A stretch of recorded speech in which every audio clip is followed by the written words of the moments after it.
Hello everybody and welcome to yet another 180 Markets Weekly Wrap.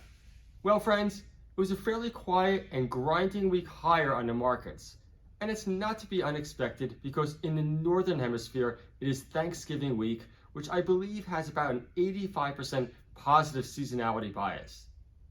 But what we are looking at also here, and even more important to us, is a slight decline now in inflation.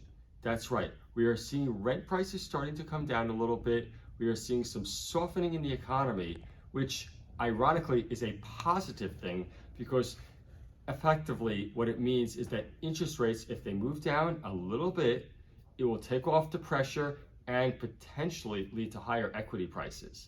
Not coincidentally, we are starting to see more capital raises as companies take advantage of the strength. And now to dive more into the actual raises themselves, I'll turn it over to Sean. Thank you, Greg. And a bit tired today after our big function last night. I'd like to thank all investors that made it and those that are in Sydney. We look forward to seeing you next week. So a good week on the market again. We'll bring up the chart, and as you can see, we have really bounced off lows in October. The market's pretty strong at the moment, and hopefully it continues. At the time of filming, just almost 3 p.m. on the Friday, we're up 17 points. So very active week in placements, and there have been quite a few big raises. I'll start with IAG. So they have followed the big four banks in raising notes. So they raised 500 million this week at a 3.5% premium to the bank bill rate. So basically what that means is whatever the bank bill rate is, let's say it goes to about 3, then you'll get 6.5% interest. So yeah, that's all the banks are raising money that way, and it's a pretty interesting way of raising money. Investors definitely like it. A very popular raise at 180 Markets this week, Group 6 Metals, G6M. So they raised or raising 18 million at 17 cents a share with a 1-for-2 attaching 28 cent option. Now, I think why it was so popular, apart from the great projects the company probably has, is current shareholders are cornerstoning $8 million of the raise, and directors have committed to $2.5 million of the raise.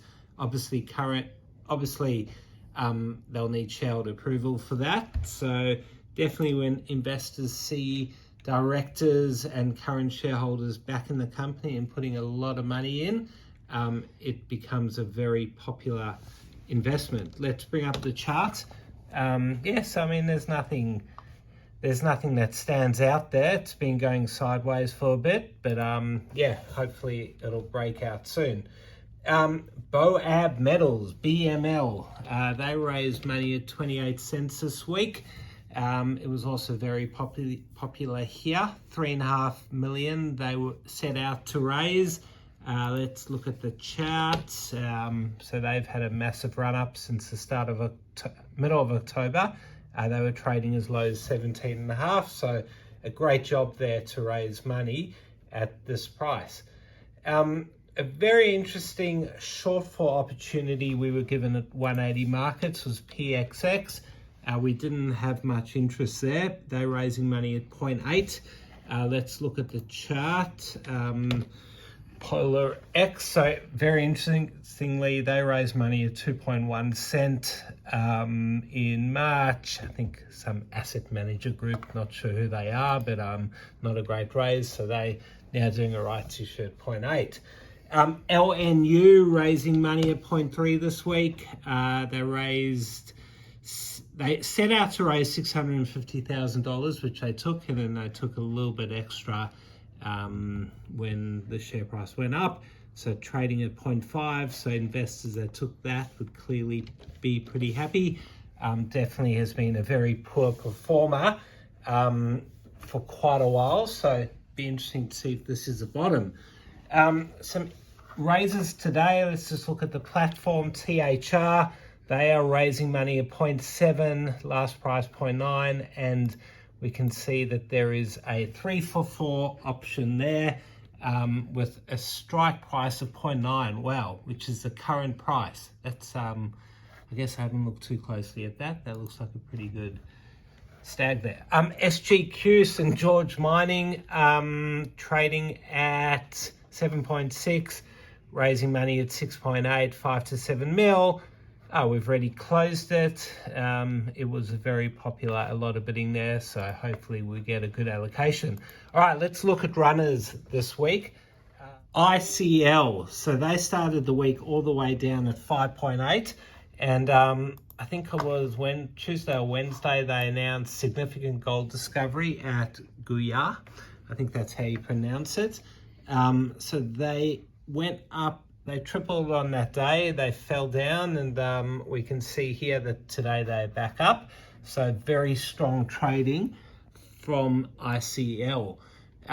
A very good mover this week, LCL. They're up 22% today, but they've had a very strong week. They were up quite a bit before today's announcement.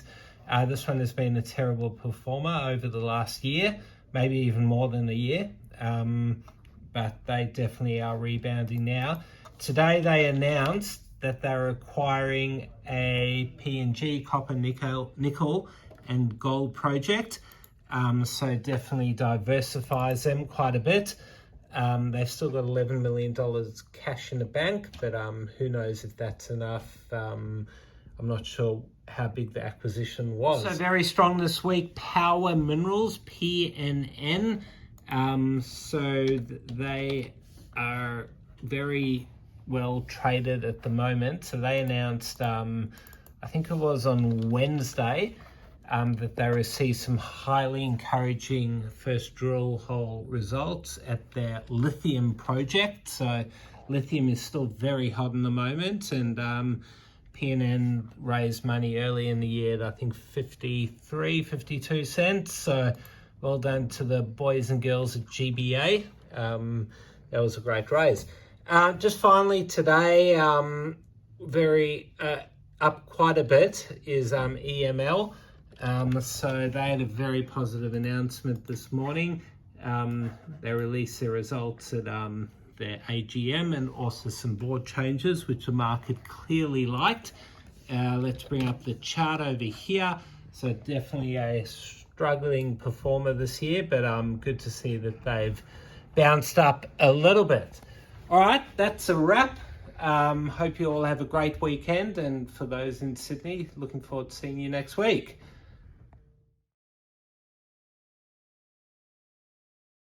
Thanks for watching another 180 Markets Weekly Wrap.